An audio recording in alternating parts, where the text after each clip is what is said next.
Rather, it is perhaps important to look at both now.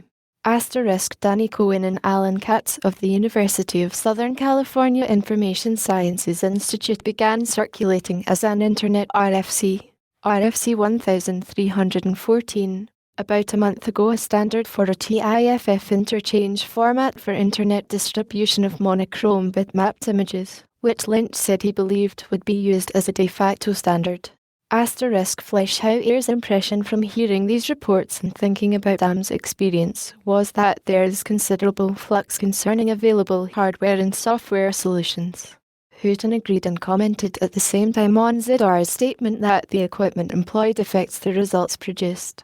One cannot draw a complete conclusion by saying it is difficult or impossible to perform OCR from scanning microfilm, for example, with a device, that set of parameters and system requirements, because numerous other people are accomplishing just that, using other components, perhaps. Houghton opined that both the hardware and the software were highly important. Most of the problems discussed today have been solved in numerous different ways by other people, though it is good to be cognizant of various experiences. This is not to say that it will always be thus.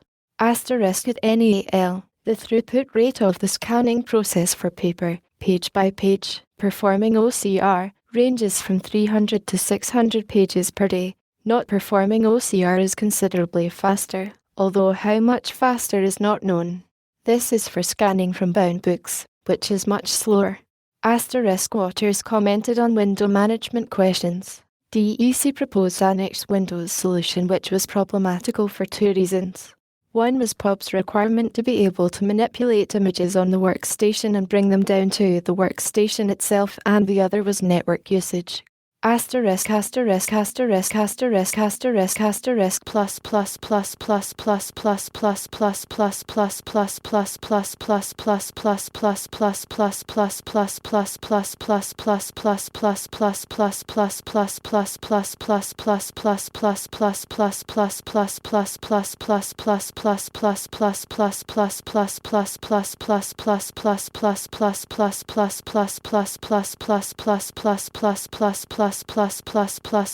Home illustration of deficiencies in scanning and storage process image quality in this process different costs entailed by better image quality techniques for overcoming various deficiencies, fixed thresholding, dynamic thresholding, dithering, image merge page edge effects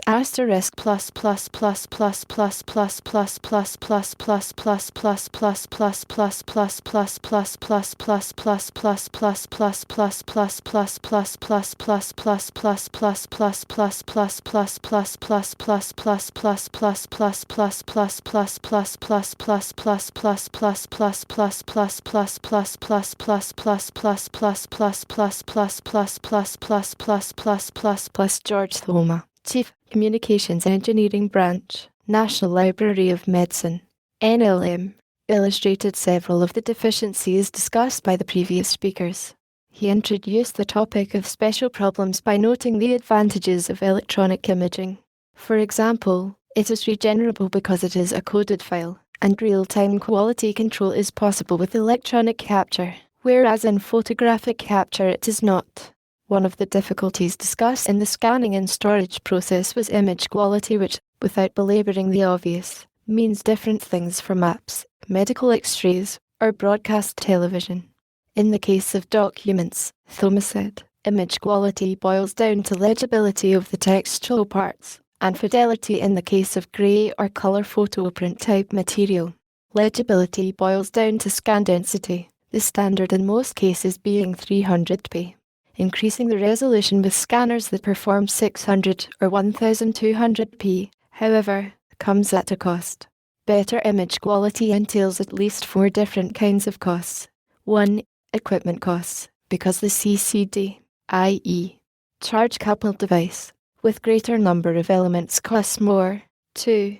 Time costs that translate to the actual capture costs, because manual labour is involved. The time is also dependent on the fact that more data has to be moved around in the machine in the scanning or network devices that perform the scanning as well as the storage. 3. Media costs, because at high resolutions larger files have to be stored. And 4.